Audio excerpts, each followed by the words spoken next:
Graça e a paz, meus irmãos.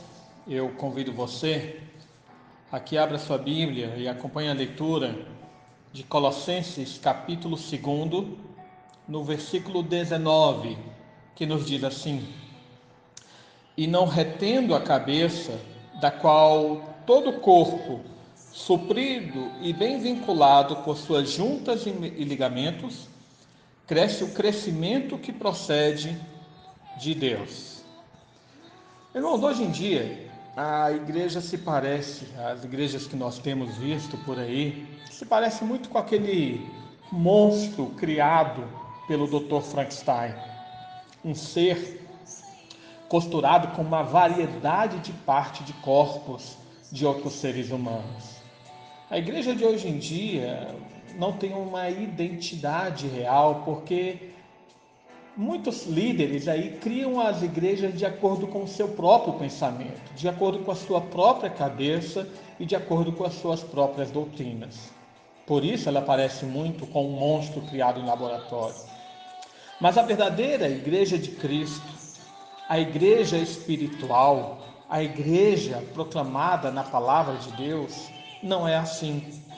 Ela tem uma única cabeça e é desenvolvida apenas por meio do Espírito Santo.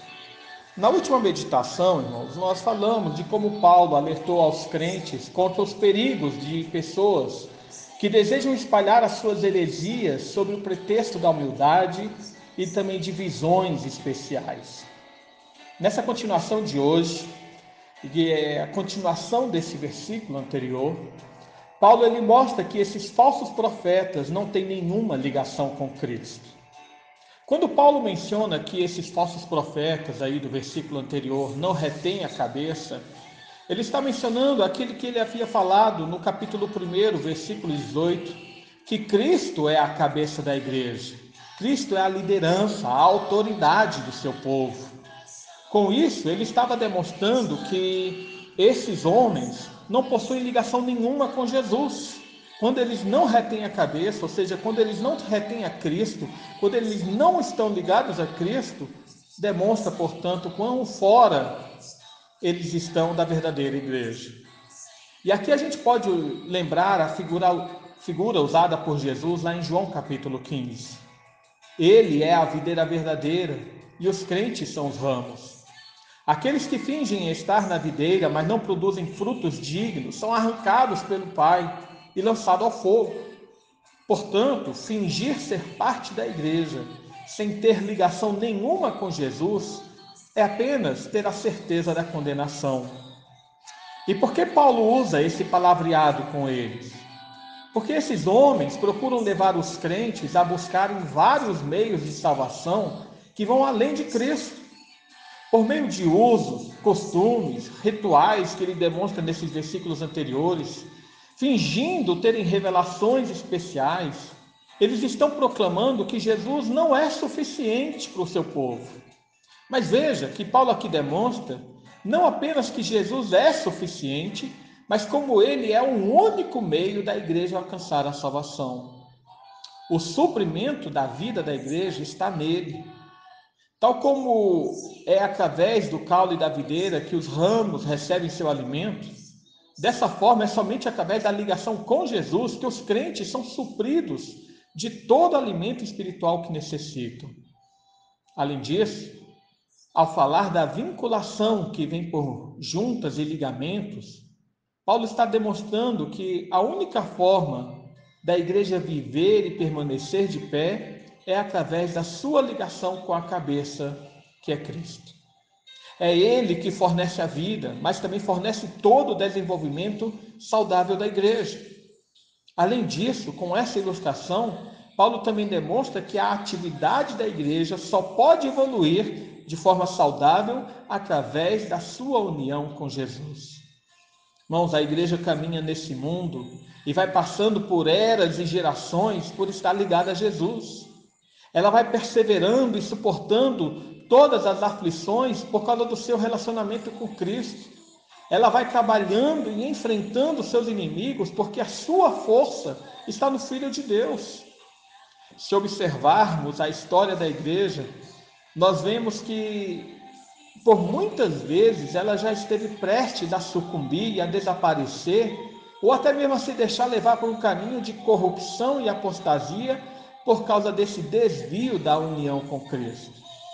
Muitas vezes a igreja começou a inventar doutrinas que a afastaram do verdadeiro evangelho bíblico, mas pela maravilhosa graça e misericórdia divina, nós temos um Senhor que não abandona o seu povo. Antes, ele o trata, remove os falsos ramos e restaura a vitalidade da sua igreja. Assim, aqui se reveste de mais importância o final do nosso versículo. Paulo diz: ela cresce o crescimento que vem de Deus. Esse, irmãos, é o único crescimento que importa para a igreja, aquele que vem dos céus. Há muita metodologia para fazer as igrejas crescerem hoje em dia, baseado numa metodologia de uma deformação da palavra de Deus apenas para agregar mais pessoas no templo. Para isso, deixa-se de pregar os temas essenciais do Evangelho de Cristo, que condenam o pecado e apontam para a solução apenas em Jesus, e tudo isso apenas para satisfazer o ego humano.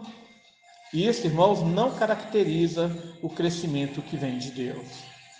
O desenvolvimento da igreja, conforme a operação de Deus, vem por meio da sua palavra. Por isso, Paulo disse a Timóteo: toda a escritura é inspirada por Deus e útil para o ensino, para a repreensão, para a correção, para a educação na justiça, a fim de que o homem de Deus seja perfeito e perfeitamente habilitado para toda boa obra. Irmãos, que Deus nos ajude a sermos ramos totalmente edificados em Cristo, satisfeitos em Cristo e alimentados pelo Espírito de Jesus. Oremos. Pai amado, mais uma vez nos colocamos diante de Ti.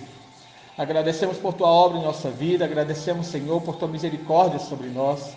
Te exaltamos, ó Pai, porque embora sejamos pecadores e falhos e muito tendenciosos a nos deixar levar pelas corrupções desse mundo, o Teu Espírito Santo tem preservado uma igreja pura, santa, perfeita, uma igreja, Senhor, que está sendo preparada para habitar no lar celestial ao Teu lado.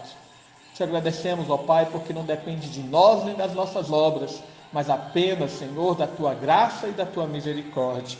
Pedimos, portanto, ó Pai, que vivifique o Teu povo, que guarde o nosso coração, nos dê entendimento espiritual para refutar os falsos ensinos. Queremos estar ligados apenas naquele que é o nosso cabeça, o Teu Filho Jesus, e é em nome dele que oramos. Amém.